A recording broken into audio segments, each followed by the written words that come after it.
Hello friends. आज से हम क्लास 10th के भारतीय भवन का मैथ्स सॉल्यूशन करेंगे। जैसा कि आप लोग जानते हैं कि किसी भी अध्याय को आगे पढ़ने से पहले उस अध्याय के बारे में आंतरिक जानकारी आवश्यक है। इस चैप्टर के पढ़ने से पहले हम इस चैप्टर के बारे में कुछ बेसिक कॉन्सेप्ट को समझते हैं, जिससे हमें चैप्टर के अंदर किसी भी प्रश्न को आसानी से सॉल्व कर लेंगे। आपके भारतीय भवन बुक का पहला अध्याय है वास्तविक संख्या। वास्तविक संख्या जिसे इंग्लिश में रियल नंबर्स कहते हैं। अब रियल नंबर्स को समझते हैं। परिमेय और अपरिमेय संख्या को साथ लेने से वास्तविक संख्या बनता है। कहने का तात्पर्य यह हुआ कि वास्तविक संख्या परिमेय भी होती है, अपरिमेय भी होती है। परिमेय संख्या को भी आप वास्तविक संख्या बोल सकते हैं, अपरिमेय संख्या को भी आप वास्तविक संख्या बोल सकते हैं। एग्जाम्पल: √2, √3, √25, √51/100, 4, 11/17। अब वास्तविक संख्या को दो भाग में बांटा गया है। एक परिमेय संख्या जिसे रेशनल नंबर्स बोलते हैं, एक अपरिमेय संख्या जिसे इरेशनल नंबर। परिमेय संख्या यदि किसी संख्या को P/Q के रूप में लिखा जा सके, जहां Q डज नॉट जीरो, अर्थात यह जो Q के स्थान पर जो संख्या होगी वह जीरो नहीं होगी। जीरो के अलावा कोई संख्या यहाँ पर ले सकते हैं, लेकिन जीरो नहीं ले सकते हैं यहाँ पर, क्योंकि Q डज नॉट जीरो हो तभी परिमेय संख्या होता है। जैसे एग्जाम्पल यहाँ पर दे दिया गया है। अब एक और कॉन्सेप्ट को समझते हैं। जैसे यहाँ पर लिख दिया जाए √25, तो आप समझेंगे इस प्रश्न को कि √25 क्या होता है। यदि आपसे पूछा जाए कि √25 क्या है, अपरिमेय संख्या या परिमेय संख्या, तो आप यहाँ पर रूट देखकर अपरिमेय संख्या नहीं बोलेंगे। √25 को यदि आपसे पूछा जाए कि √25 क्या है, परिमेय संख्या या अपरिमेय संख्या, तो आप देखेंगे कि 25 का वर्गमूल क्या होता है। तो आप जानते हैं कि 25 का वर्गमूल होता है 5। तो यह हो गया रेशनल नंबर, मतलब परिमेय संख्या। यदि आपसे बोला जाए √36 क्या है, तो आप रूट देखकर अपरिमेय संख्या नहीं बोलेंगे, क्योंकि √36 को वर्गमूल निकालेंगे 6 × 6। यहाँ पर 2 6 है तो यहाँ पर निकल जाएगा 6, तो यहाँ पर 6 आ गया। तो यह भी रेशनल नंबर है। रेशनल नंबर यह भी है। वही आपसे बोला जाए कि √24 क्या है, तो आप √24 का वर्गमूल निकालेंगे। तो यहाँ पर लिखेंगे 2 × 2 × 2 × 3। तो इसको आप लिख सकते हैं 2√6। तो इसको वर्गमूल निकालने पर भी इसमें से रूट नहीं हट पा रहा है, इसीलिए √24 अपरिमेय संख्या हुआ।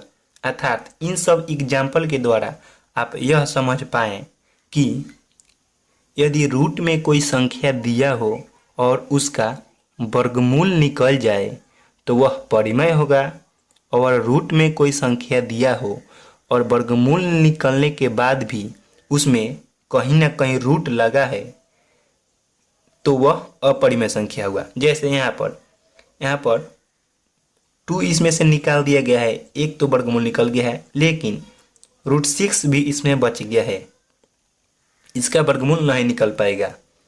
अगर निकलेगा भाई तो पॉइंट में निकलेगा, इसीलिए √24 एक अपरिमेय संख्या हुआ।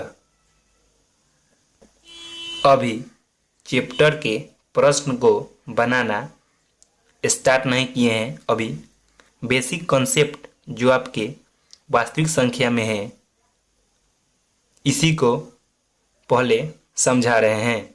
जैसे शून्य भी परिमेय संख्या है, क्योंकि शून्य को आप 0/1 के रूप में लिखते हैं तो 0/1 p/q के रूप में लिख सकते हैं। इसीलिए शून्य एक परिमेय संख्या हुआ, क्योंकि p/q के रूप में जिसे हम लिख सकते हैं उसको ही हम लोग परिमेय संख्या कहते हैं। अब अपरिमेय संख्या के बारे में पढ़ते हैं।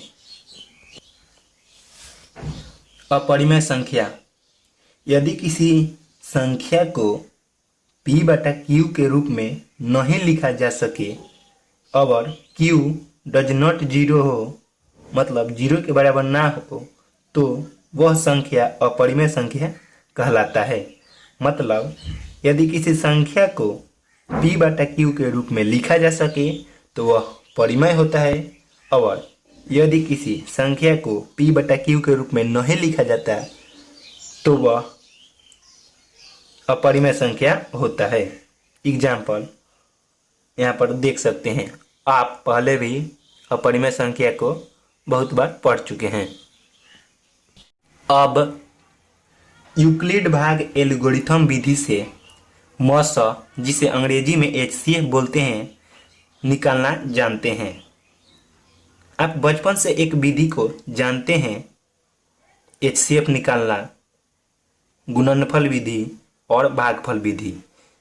तो भागफल विधि से HCF निकालने पर आधारित एक विधि दी गई है। जैसे भाज्य बराबर भाजक गुने भागफल प्लस शेषफल, और इसी पर a बराबर BQ प्लस R को बैठा दिया गया है और यूक्लिड भाग एल्गोरिथम विधि बना दिया गया है। a बराबर BQ प्लस R को हम यूक्लिड भाग एल्गोरिथम विधि कहते हैं। a बराबर BQ प्लस R, जहाँ R जो होगा 0 से बड़ा या 0 के बराबर होगा, और B R से हमेशा बड़ा होगा। इसे हम हिंदी में विस्तार के द्वारा समझते हैं।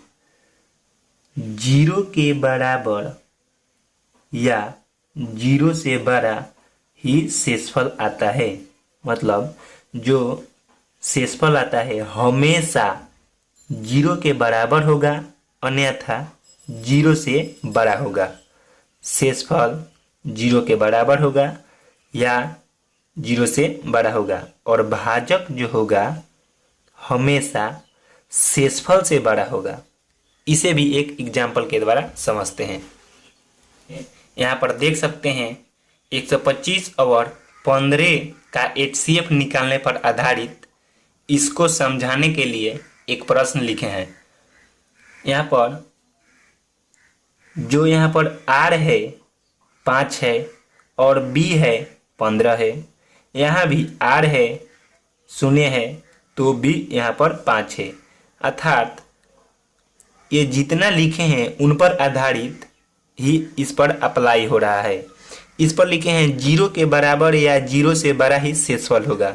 तो यहाँ पर देख रहे हैं कि शेषफल यहाँ पर 5 है और यहाँ पर 0 है, मतलब शेषफल 0 है या 0 से ज़्यादा है। तो एक शर्त पूरा करते हुए और लिखे हैं भाजक हमेशा शेषफल से बड़ा होगा।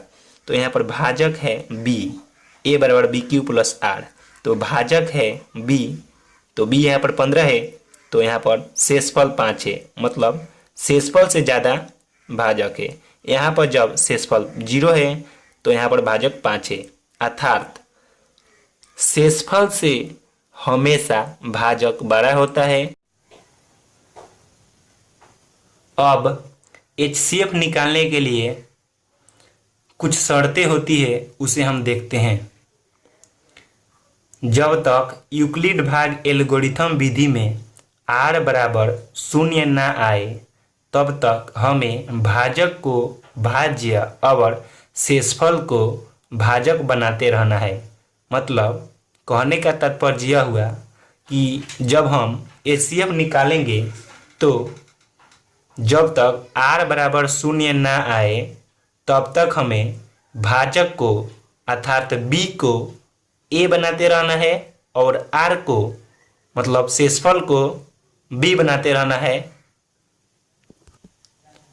और r बराबर 0 आ जाने पर भाजक को HCF अर्थात मौसा ही कहते हैं। इसे एग्जाम्पल के द्वारा समझते हैं। जैसे मान लेते हैं 500 और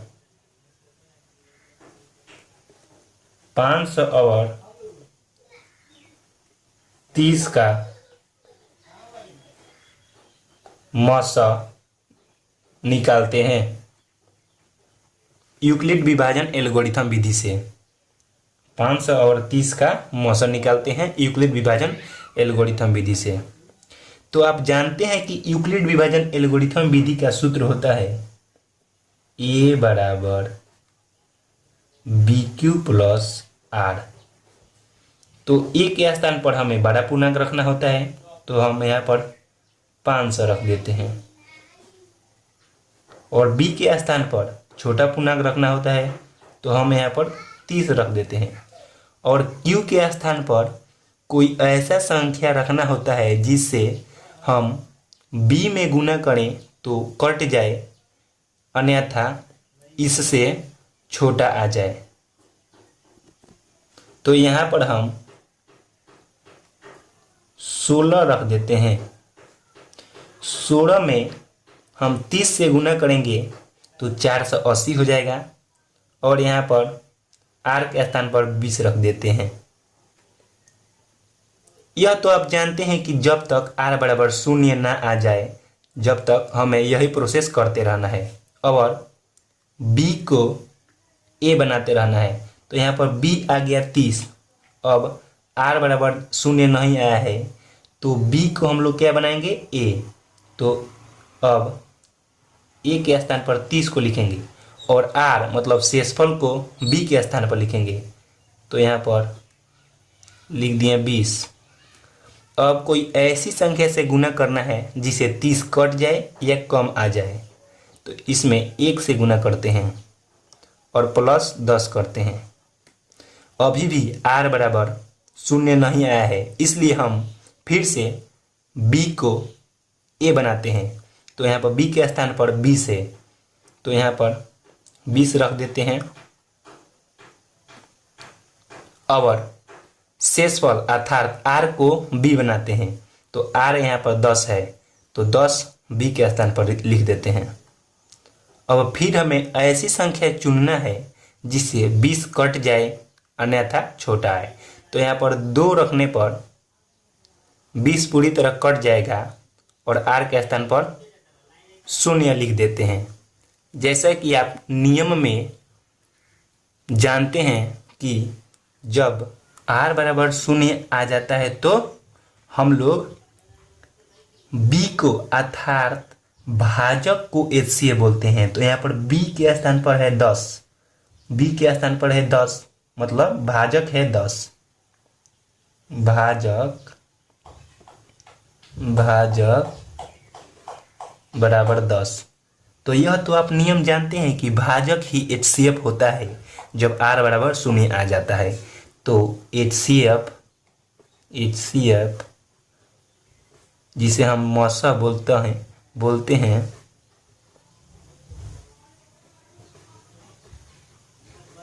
10, क्योंकि भाजक ही HCF होता है। तो HCF हो गया 10 10 हो गया आंसर।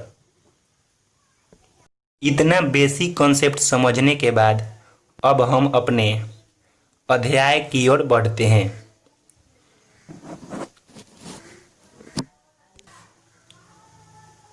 प्रश्नावली 1A अति लघु उत्तरीय प्रश्न। इसमें 1 नंबर प्रश्न है, यदि B बराबर AC तो BA का डैश है। रिक्त स्थानों की पूर्ति करें में 1 नंबर है, यदि B बराबर AC तो BA का है। तो इसमें आप गुणज भरेंगे। BA का गुणज है।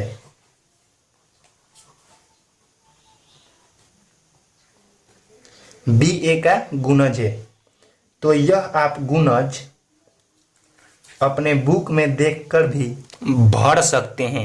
लेकिन यहाँ पर पढ़ने का एक मूल फायदा यह है कि कॉन्सेप्ट के साथ यहाँ पर यह भी बताया जाएगा कि आखिर यहाँ पर गुणज ही हम लोग क्यों भर रहे हैं, क्योंकि आप आंसर पलट कर आसानी से यहाँ पर गुणज भर सकते हैं। लेकिन क्यों भरेंगे इसको देखते हैं। दिया है B बराबर AC तो B A का, B के स्थान पर हम कोई संख्या रख लेते हैं। मान लेते हैं B के स्थान पर 25 और A के स्थान पर यहाँ पर कोई संख्या रख लेते हैं। A के स्थान पर यहाँ पर ले लेते हैं 25। तो यहाँ पर C के स्थान पर क्या रखें कि 25 के बराबर आ जाए। तो यहाँ पर हम फिर 5 रख लेते हैं। तो दोनों ओर 25, यहाँ भी 25 और यहाँ भी 25 बराबर आ जाता है। तो B बराबर AC तो दिया है B A का है, B A का गुणज है।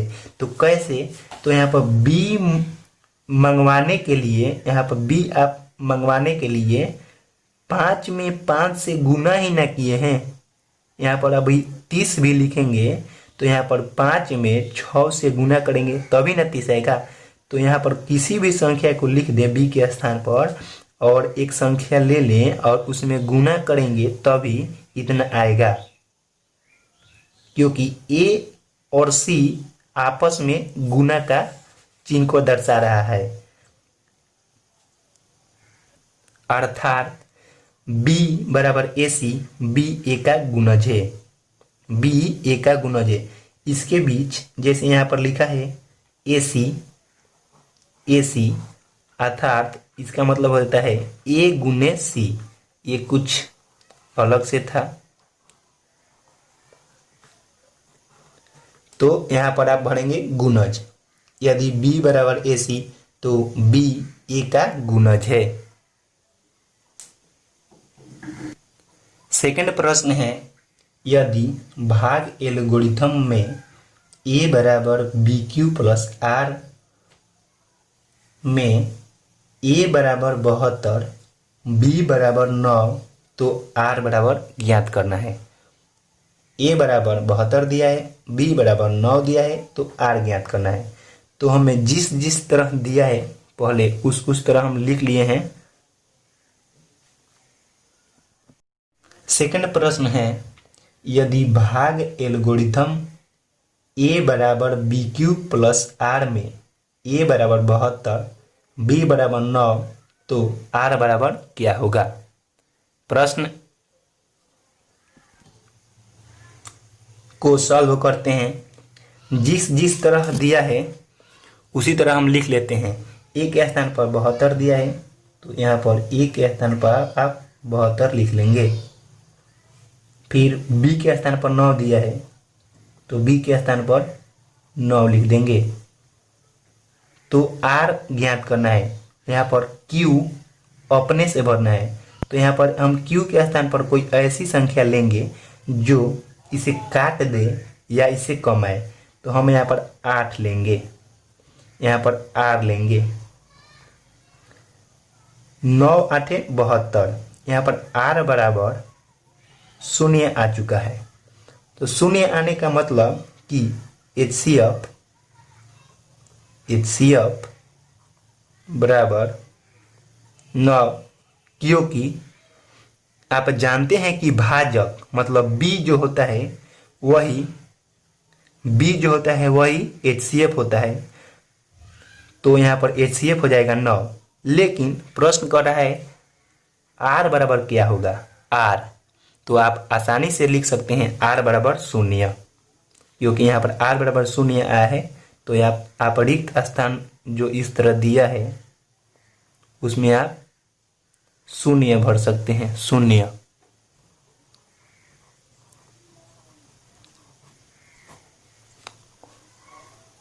एक एक कॉन्सेप्ट आपका क्लियर हो जाएगा। थर्ड प्रश्न को आप देख सकते हैं।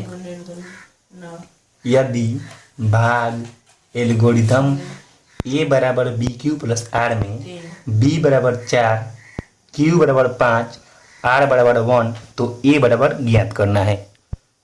आप यहाँ से मिला सकते हैं। यहाँ पर क्वेश्चन लिख दिए, A बराबर BQ प्लस R में B बराबर 4, Q बराबर 5, R बराबर 1, तो A बराबर ज्ञात करना है। तो सबसे पहले हमें ज्ञात करने के लिए सूत्र लिखना होता है, वो लिख दिए हैं। अब सूत्र के अनुसार हमें बैठा देना होता है, तो हम बैठा देते हैं। सबसे पहले A को ज्ञात करना है, तो A को हम इसी तरह लिख देते हैं। और B बराबर दिया है 4 लिख देते हैं। Q बराबर दिया है 5 लिख देते हैं। और R बराबर दिया है 1, तो हम 1 लिख देते हैं। तो जानते हैं सिंप्लीफिकेशन में सबसे पहले हम गुना करते हैं। तो 4 पछे 20 आ 1 21, A बराबर आ गया 21। तो यहाँ पर आप खाली स्थान पर 21 भर सकते हैं।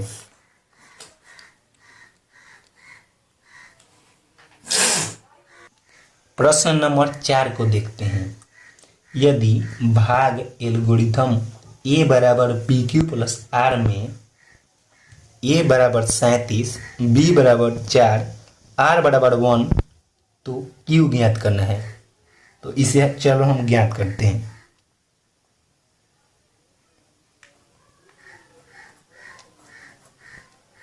A बराबर BQ प्लस R, तो A बराबर दिया है 37, B बराबर दिया है 4, और Q को रहने देते हैं क्योंकि ज्ञात करना है, और R बराबर दिया है 1।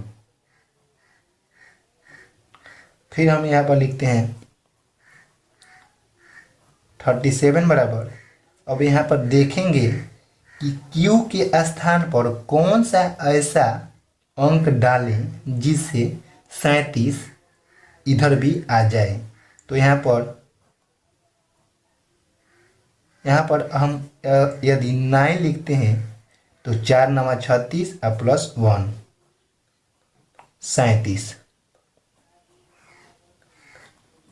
37 बराबर दोनों ओर 37 आ जा रहा है। 4 × 9 प्लस 1, तो इसमें आप देखेंगे कि R बराबर 1, ये तो दिया है। Q बराबर लिखना है, तो Q बराबर है, Q के स्थान पर हम देखते हैं A बराबर BQ प्लस R, तो Q के स्थान पर क्या होगा 9। तो आप खाली स्थान पर 9 भर सकते हैं और वही आपका आंसर हो जाएगा।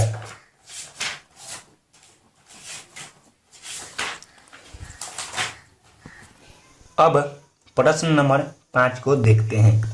जैसा कि आप देख सकते हैं प्रश्न नंबर 5 को, 92 बराबर 12 × 7 प्लस 8, तो मौसा 92 और 12, मतलब कहने का तात्पर्य यह है कि 92 और 12 का मौसा निकालना है, मतलब HCF, जिसे हम हाईएस्ट कॉमन फैक्टर बोलते हैं। यहाँ पर 92 और 12 मौसा।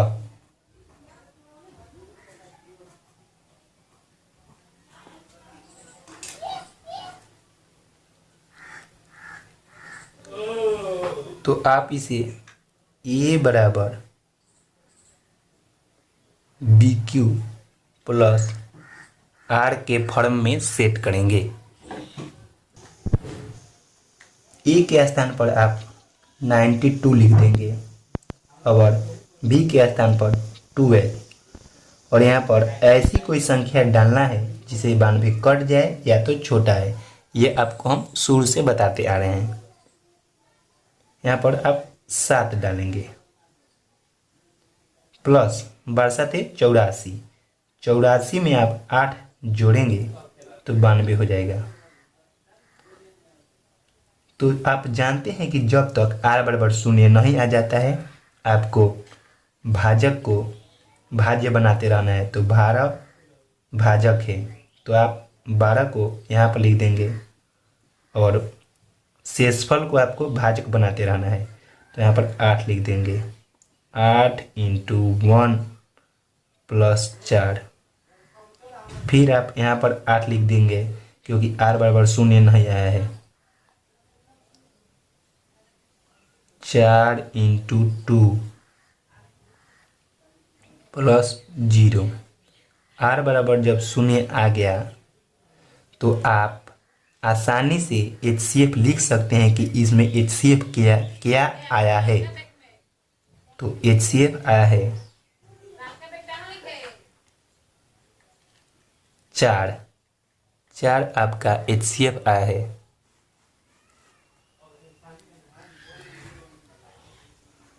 तो आपको इसमें 2 भरना है।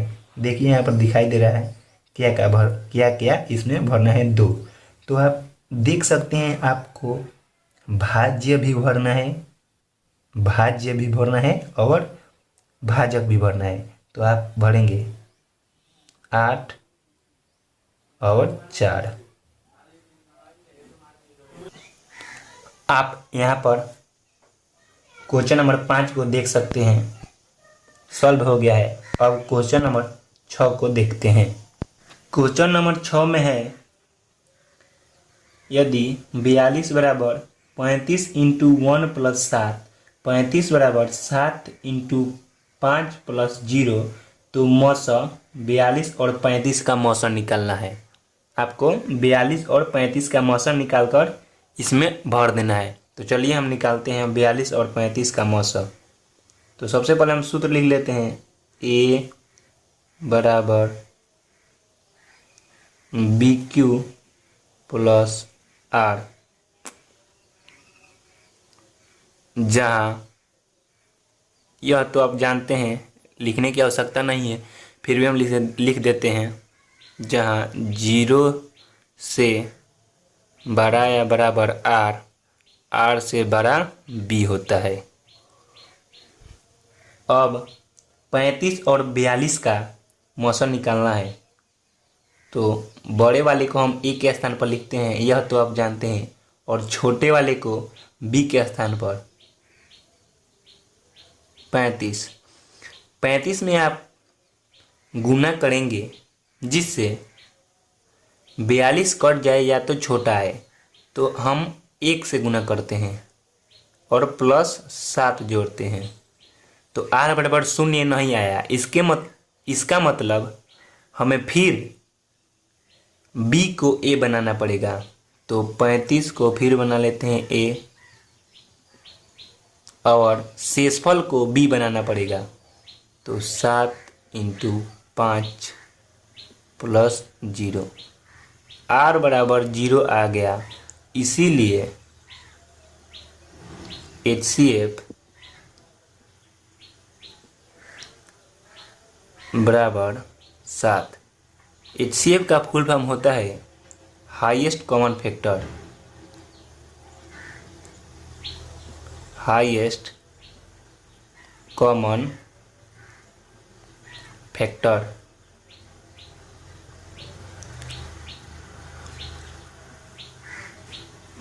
नेक्स्ट वीडियो में हम इसके आगे मतलब अभी अभी हम लोगों ने यहाँ तक सॉल्व किया है, नेक्स्ट वीडियो में हम यहाँ से आगे सॉल्व करेंगे। यदि इतना समझाने के बाद भी यदि कोई आपका कॉन्सेप्ट क्लियर नहीं हुआ हो तो आप कमेंट में लिखकर बता सकते हैं। और आप यदि सभी वीडियो का पीडीएफ पाना चाहते हैं तो आप मेरे टेलीग्राम चैनल पर जाकर पीडीएफ ले सकते हैं। सबसे पहले आप टेलीग्राम पर जाएंगे, उसके बाद सी स्टडी सर्च मारेंगे तो मेरा टेलीग्राम चैनल आ जाएगा, उसको आप ज्वाइन कर लीजिएगा।